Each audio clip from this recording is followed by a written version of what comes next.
tuxedo and you're a brown pair of shoes. Lord, brother. Glad to be here tonight. This is an honor for me. This is three of my closest friends. The Ruggs, who I have said many times, when I grow up, I want to be just like him. And George Lapides and Archie Manning. And we've spent many hours together over the years, and I can't think of three finer folks. In fact, you know, Archie, I guess, in the Touchdown Club is very special to me. First time I ever met Archie was in 1978 here at the Touchdown Club.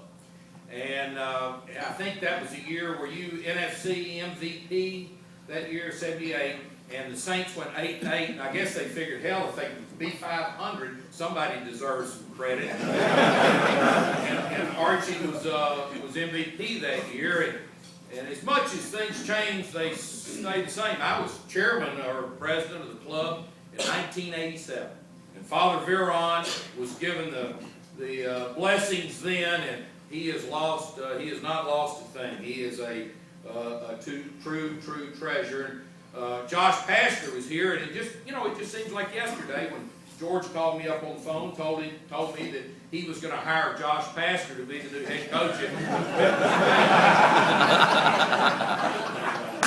But when I was president of the Touchdown Club, we came up, Buddy Lee and a bunch of them came up with an award called the Academic Achievement Award, and that award, Rugg, you remember this, was given to the university that had the highest GPA of their football team. Stunningly, Duke won it 5 years in a row. So I'm at the Liberty Bowl luncheon, Jan Gwynn's there, I'm at the Liberty Bowl luncheon, and I take out of this box this huge cherry football. We used to give a cherry football to people that spoke to them because Memphis is the hardwood capital of the world. And so I take out this huge cherry football, and I'm on the dais, and I'm going to present it, and I look over, and the 1987 winner, Duke University, of the Academic Achievement Award, on the plaque, achievement is misspelled.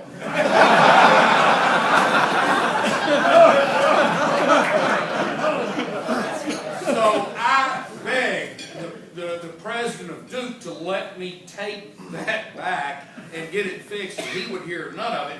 So when they won it the next year, he told me, he said, you know, there hadn't been a damn person that has noticed that in the trophy case.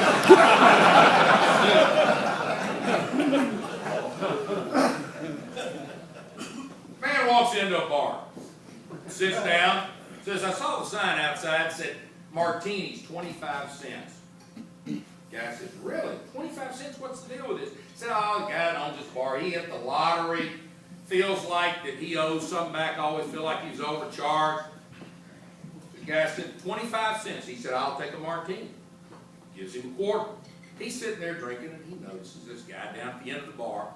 Guy just sitting there, doesn't have a drink in front of him. He's just waiting, just staring. So he looks at the bartender and says, I'll have another. The bartender says, that'll be a quarter. Gives him a quarter, gets a drink. He says, hey, what about this guy down at the end of the bar? I notice he just sitting there. He's staring in space, and he's not drinking. What's his deal? Bartender said, oh, hell, that's George Lapides. He's waiting on happy hour.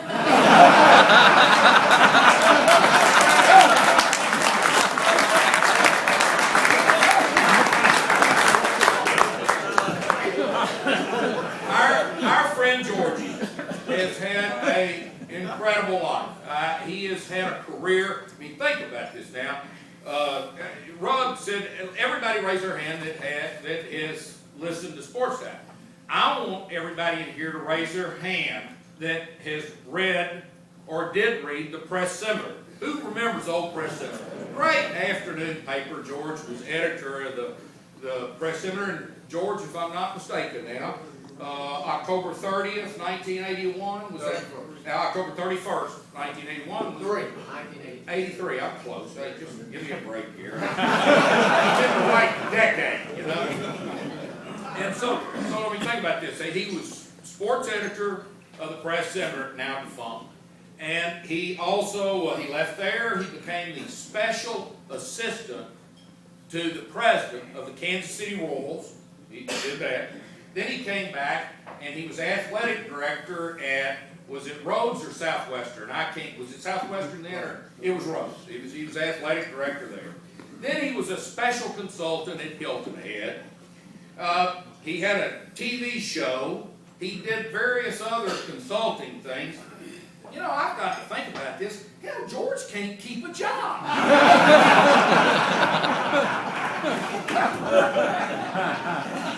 But the one thing that there's just a small group that knows about this, and it's very interesting. When he was with the Kansas City Royals, they had some derelict that worked in the front office that was in charge of game day. Game day at a baseball park is, you know, you get the person that's going to put in the green room and walk them out to sing the national anthem, and they're in charge of game day. And they just kept having a problem. This guy, he was lazy, wouldn't show up for work, and a lot of people were scared of this guy for some reason, and so they delegated George to go down there and fire him.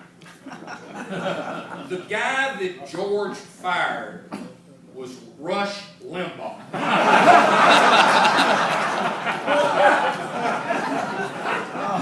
And I've thought about that, and the one thing that I can say about George Lapides is he's always been a great judge of character. A couple of years ago, George was sitting at Ronnie Rosani's. We're sitting at the bar, my brother, we're sitting at the bar watching the Cardinals play, and George leaned over to us in this hushed voice. This is maybe October or August or September, and very low voice, and said to us, you know, I'm not going to announce this, but come the first of the year, I'm going to cut back on the radio show.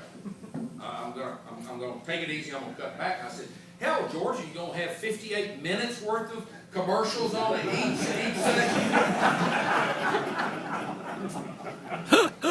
George's love of sports, and particularly the Cardinals, is only exceeded by his love of Barbara and his family and friends.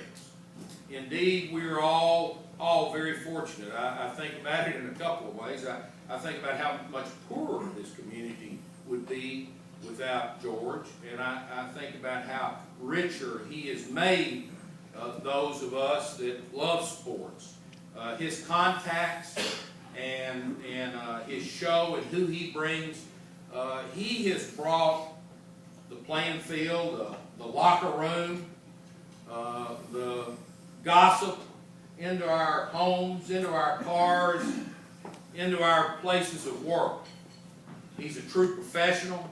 He loves our community, and he is a true Mid-South treasure.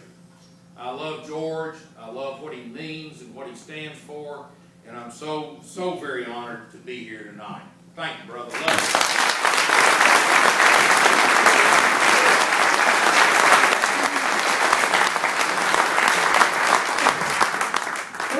Where is Cecil South?